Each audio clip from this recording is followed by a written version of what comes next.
You want to learn how to climb the rope, either it be from an obstacle course, a new bodyweight method of training, a personal goal, or just any other twine-related needs, you'll be able to climb that rope in no time. The biggest misconception is that it takes a lot of upper body strength and is a pulling obstacle. But if you use proper technique, nearly all of it can be done only using your legs, even if you have the strength of a sack of potatoes. The only prerequisite is that you're going to need to be able to hang on the rope just for a couple of seconds to lock in whatever technique you're doing. A rope like this that is pretty close to the ground. I also brought a different pair of shoes that have a solid side, because if you have foam, the rope is just going to tear right through it. You also should have pants and high socks. Now we have everything we need. Let's learn how to climb those ropes.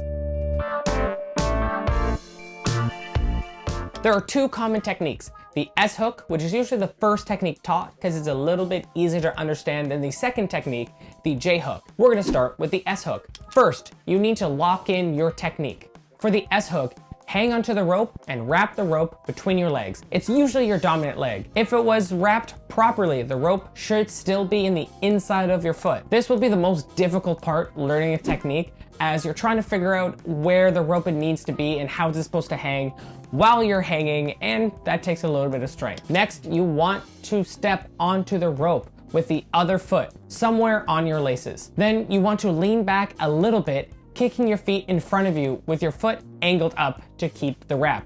This C shape that you're creating will allow pressure to be put underneath your calf and allows the rope to hold you up instead of you using your arms to hold you up. To know if you're doing this technique properly, you're going to simply let go with your hands, hug around the rope so you don't fall. You should be able to stay still on the rope. This shows that the technique is holding you up, not your grip and your hands. This is the most important part to get, as you'll always be resetting to this point. Next is to move up that corporate cord ladder. But how are we going to do this without pulling? You will need to step off the rope just enough, and you'll be hanging for a second. Then you're going to bring your leg as high as possible, doing an ab tuck, bringing the wrap and the rope with you. For this to happen, make sure your foot is pointed up, or else you're just going to lose the wrap and it's going to slip out, and you're going to have to redo the wrap while you're hanging, which means you're going to hang for longer, which takes more grip, and it also loses the efficiency of the rope climb. When your foot is as high as you're comfortable, step back into the rope and push out with your legs, creating a banana or that C shape again that will lock back the technique that we just learned. Most of the pressure is now going to be back on your legs, and you only need to make some minor adjustments. When you're ready, you just stand up, get your hands as high as possible, and all you need to do is repeat that process. So as a quick recap, hang onto the rope and wrap your legs so that the rope is on the inside of your foot. Step onto the rope with the other foot to lock it in and lean back slightly, making a C shape. When ready, stand up with your hands as high as possible, step off the rope, raise your leg, re-step onto the rope, and push out into that C shape, locking in the technique. Make sure your foot is angled up to not lose the wrap as it moves. Stand up, move your hands up the rope, and you are ready to repeat the process. Not a single point in this process do we pull our entire body with our arms.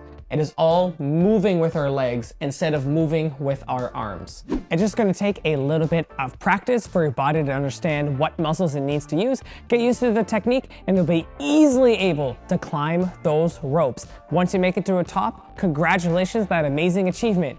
You're all the way at the top, but how do you get down? Let's learn how to climb down those ropes. The easiest is to just keep the technique locked in and just lift your foot up slightly, releasing a bit of pressure. This will allow you to slide down the rope. You're using your foot as a gauge to put more and less pressure. Remember those pants and high socks? If you don't have those, it is going to burn your skin, and that is not a pleasant feeling. You only feel it once and you never want it to happen again. To prevent this burning sensation on your hands as well, simply go hand over hand as you make your way down. I've seen too many people trying to keep their hands on the rope and they slide down, and you don't feel that burning sensation until you get to the bottom and it's too late. The J-hook does not have that burning problem of coming down, so learning this technique, even if it's just to come down, or at least know that you have a different option based on the rope. So let's learn that second technique, the J-hook, which is my personal favorite and is the one that I use the most.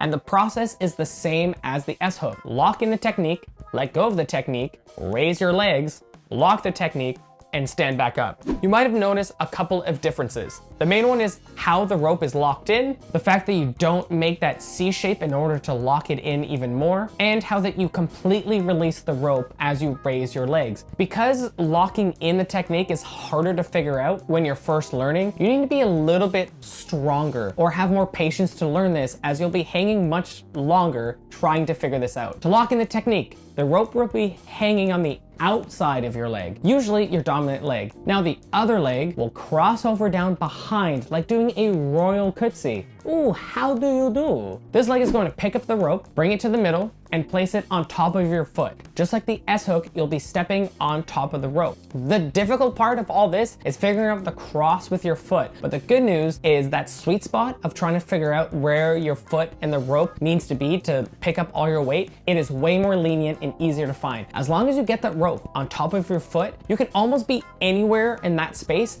and you'll be locked in place. You can do the same test as the S hook and let go of the rope with your hands and only hug the rope to show that your technique is working and it's picking up all your weight instead of your grip and your upper body keeping you up. If you don't have a lot of rope in the bottom, when you cross and you pick it up, the rope is almost going to fling over your foot instead of hanging off to the side. This actually ties your foot around the rope, and then when you try to bring your foot up, you're bringing most of the rope with you, but not in the way as intended. If this happens, make sure you release the entire rope. So the next step is to stand up, let go of the technique, and hang. Similar to the S hook that has your foot angled up to keep the rope with you, this is the same idea, but you're going to be using your knee as well, so you don't lose the wrap. Keep your foot angled up with the rope, keep your knee slightly bent on the other side, giving a little pocket in which the rope can stay so you don't lose it. Bring your legs up, doing that ab tuck as high as you're comfortable, and then relock in the technique. Stand back up,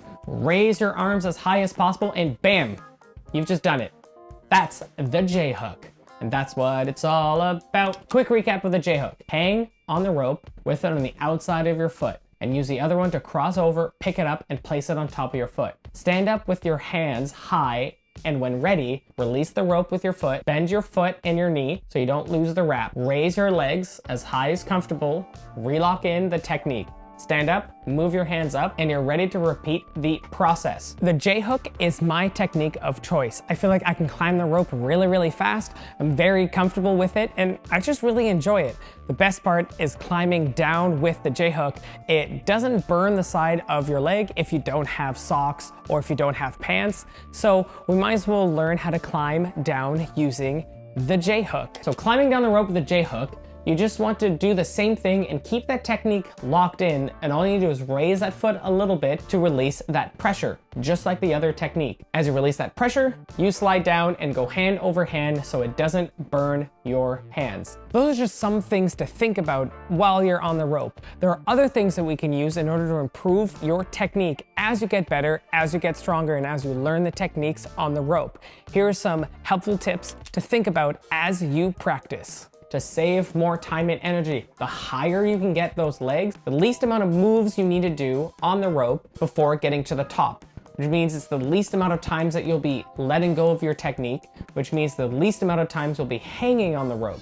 This works regardless of which technique you do. Think about a caterpillar that scrunches up in order to move forward. The bigger the scrunch, the further forward it will move. You're a scrunchy caterpillar, and the scrunchier you can be, the least amount of scrunches it will take for you to make it to the top. The stronger you get and the stronger you are, you can scrunch up more because you can use your arms to pull up as your legs go up. This scrunchiness is also the reason why J hook is my favorite technique, as it allows me to climb up the rope way faster. As I combine a bit of strength and that scrunchiness of the caterpillar with good technique, I can get to the top of this rope in 2 simple scrunches. Regardless of whatever technique you learn, you can be quick and efficient on both. I have seen people who are just as fast with one over the other. And if you want to save money and find other adventures, you can find that on Groupon and Airbnb, which are my 2 choices to find adventures. So what do you think?